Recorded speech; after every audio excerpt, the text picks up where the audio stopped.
madame MNF Maimouna Ndour Faye maman ñu ngi lay ziar. ñu ngi leen di dolli ziar di leen masaw l'attente est longue. Posez vos questions. Vous êtes là. alors ñu ngi gis sa teewaay naka nga gisee sa naataango sa bi nga xamante ni ràññee nañ ko si yéen ñaa ngi nekk ay cadre tey convocation bi nga xam ne jot na ko ce matin ban appréciation.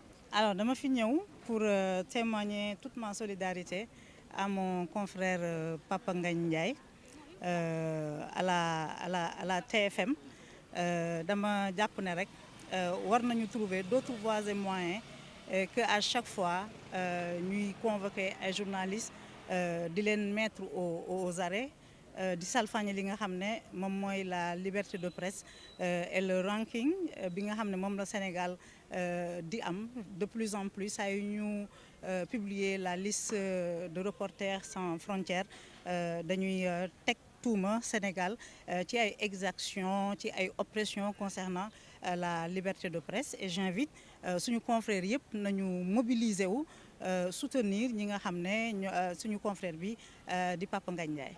alors est-ce que ci contexte bi nga xam ni dañuy convoquer des journalistes des opposants ak gis nañ ci le doyen Doudou Wade mi nga xam ni moom ñëwul ci convocation bi ndax mën nañoo wax un recul démocratique.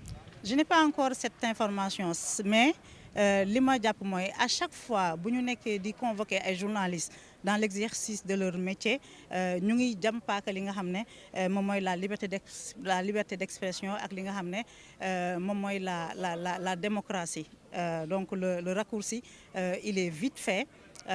Papa Ngagne Ndiaye j'espère qu'ils vont le libérer et qu'il va retourner chez lui auprès de sa famille.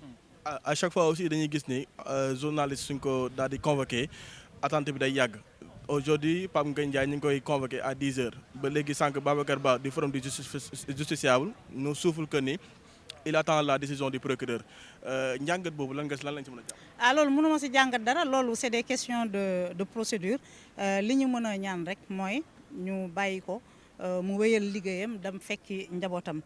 Et il faut que la presse ñu gën a mobiliser wu tout le monde est concerné bu ñu jàpp rek ne c'est telle ou telle personne parce que les exactions contre la presse contre les entreprises de presse parewul sax pour arrêter.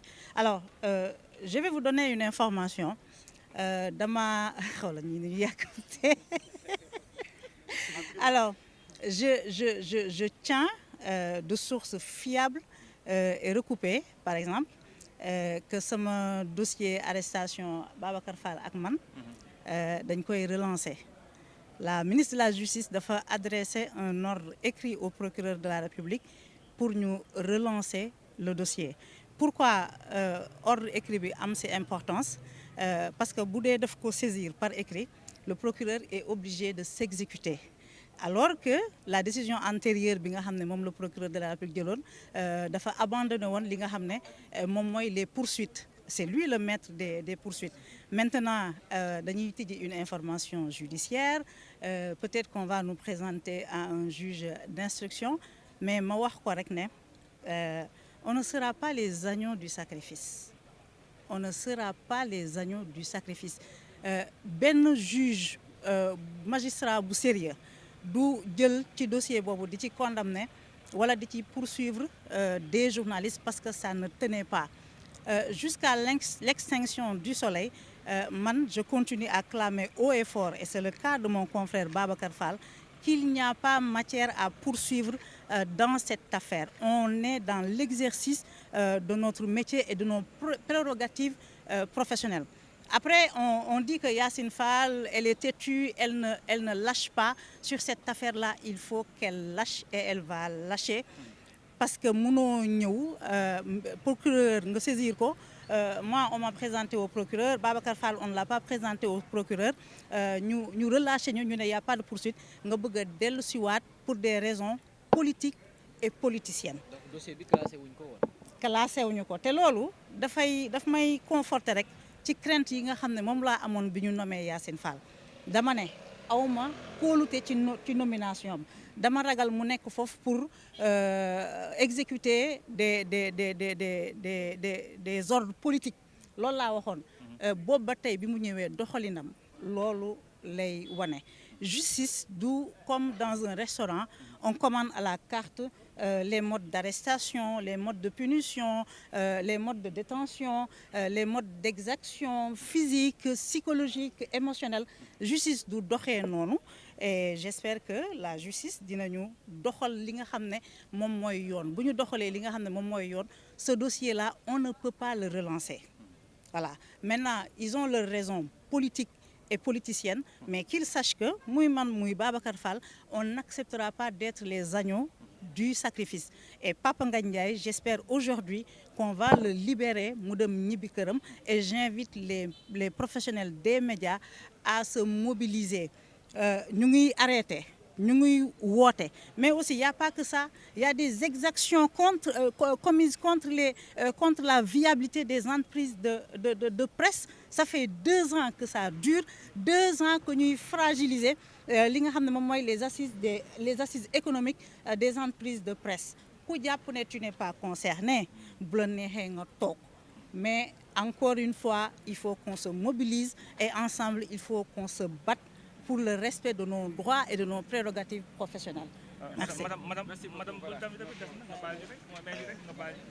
doyen de France. benn question. Émission bi ngay présenté chaque fois ci sa plateau mais beaucoup de commentaires dañuy wax ni monsieur Pape Ngagne Ndiaye dafa nekkoon très neutre keroog quand ki nga xamante mooy Doudou Wade di doon yëkkati propos yooyu mu yëkkati woon ba tey ñu convoqué ko est-ce que yow en tant que professionnel des médias. Je ne ferai pas la leçon à Papa Ngagne. Papa Ngagne il a son style c'est un grand professionnel des médias il anime son émission comme il le sent. Voilà. Je ne lui ferai pas la leçon, je n'ai pas de leçon à donner à Papa Ngagne.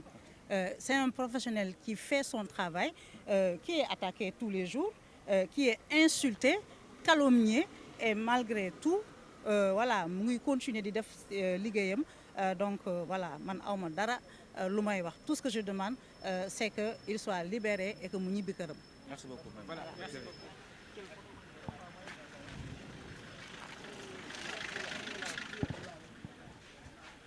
Super.